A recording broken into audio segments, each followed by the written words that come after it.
Another new arrival, 2016 Honda HR-V automatic transmission. Kita ninyo, hinog kang unit, baga kang ligid, naka-backing camera na siya, naka-backing cam, and also naka-backing sensor, VTEC, HR-V, naka-leather seat na siya, and also push start button. Ceiling, hinog pa kang unit.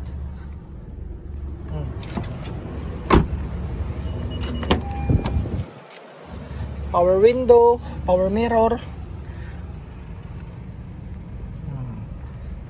70 plus mileage, naka push start button, naka touchscreen ang iyang head, and also touchscreen na po diyang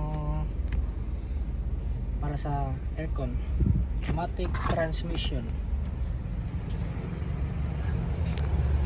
So the price niya is 559,000.